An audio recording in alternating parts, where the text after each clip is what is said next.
Welcome back to the Chad Hasty Show, News Talk 95.1 FM and 790 AM KFYO. Our next guest, always a pleasure to visit with our next guest, the Director of Strategic Communications for the Trump 2020 campaign, a guy who's busy in the state of Michigan today. It's Marc Lotter. Marc, good morning. How are you today?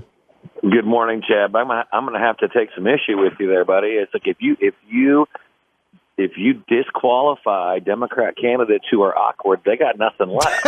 That's a good point. That is a good point. That is very true. Kamala Harris dropping out yesterday. I assume for you guys, it's just another day. You know, Kamala Harris, you probably weren't expecting her to get the nomination anyway. And for you guys, y'all are treating this just like another day, correct? Yeah, no, it's no different. And look, I mean, we've seen this process play out.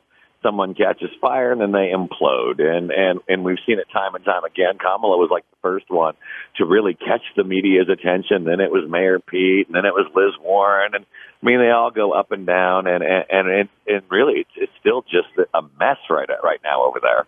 What is your, speaking of Mayor Pete, and he has said this a few times, about the Trump voter. And I think he was just quoted either this morning or yesterday.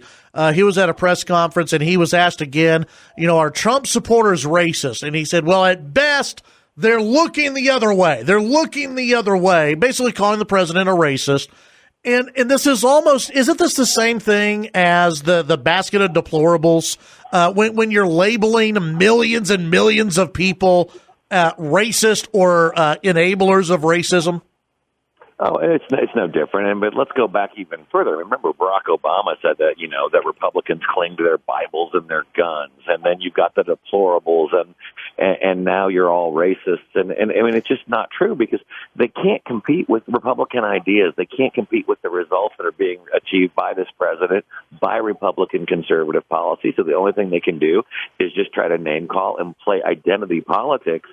And when you see the fact that there have now been 3 or 4 polls that show the president, you know, with 35% approval among Black Americans, this message is not getting through. They're liking the results that they see, and that should scare Democrats. Yeah, well, and I think the Democrats are freaking out, and that's why today, as you and I just began talking, Jerry Nadler opening up the House Judiciary Committee impeachment hearings. I think this is why we're seeing all this. This is all political theater against President Trump because of what you mentioned with African American support, with a great economy, and with a weak field of Democrat candidates. To me, it just doesn't seem like the Democrats have much to go after President Trump on. No, President Trump is absolutely just obliterating the Democrats' coalitions and their demographic base voters. I mean, whether it is African American, Black Americans. I was up here in Michigan last night speaking at an event in Battle Creek, Michigan, where I had people who came up to me and said they're lifelong Teamsters and they support this president. Wow. They said, don't be dissuaded. Don't believe what the national leaders say, because that's what they always do. They do what they always do. The rank and file, the people out there who are working with their hands, who are actually out there on the job site doing the job, they support this president. And that's the scary part for Democrats, is whether if they try to turn on their get out the vote machine for Black Americans, more of them are supporting the president. Or if they turn it out for labor, more of them are supporting the president. This is a real problem for them, and this is why they have to go down this impeachment path. It's the only hope they've got. Visiting with Marc Lotter here on the Chad Hasty Show. Michigan is obviously going to be one of the important states. You were there last night. I know you're there today doing a little bit of TV. And the vice president is going to be flying into Michigan, correct? He is, and actually Sarah Sanders, our former White House press secretary, is going to be joining him on the campaign trail here today in West Michigan.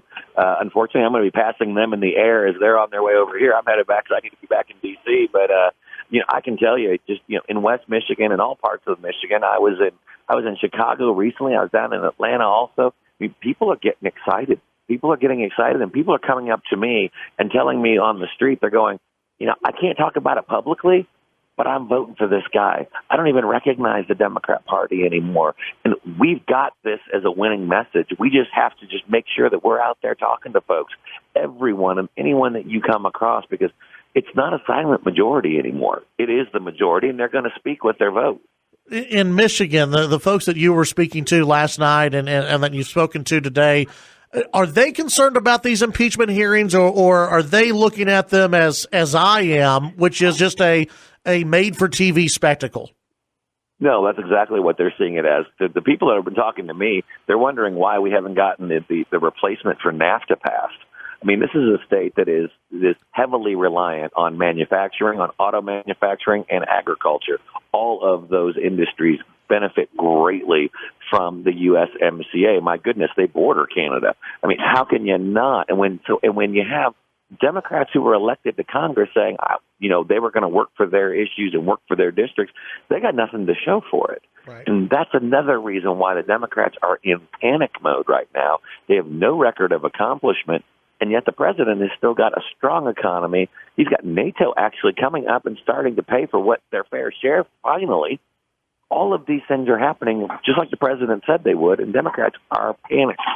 What do you make of the president who's been overseas? There's just so much going on, Mark. The president is overseas. I think he's flying back today.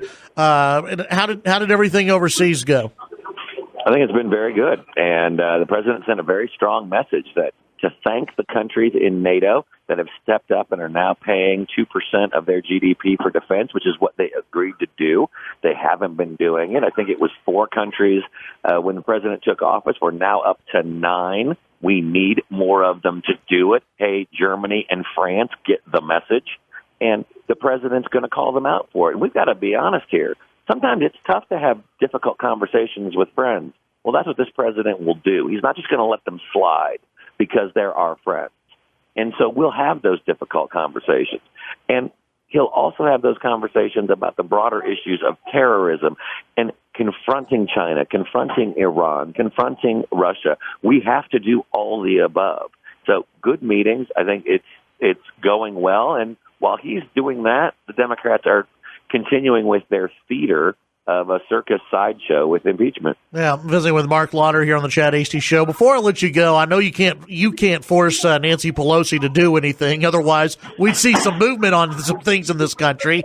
With the USMCA trade deal, and I know this is something the president spoke about overseas.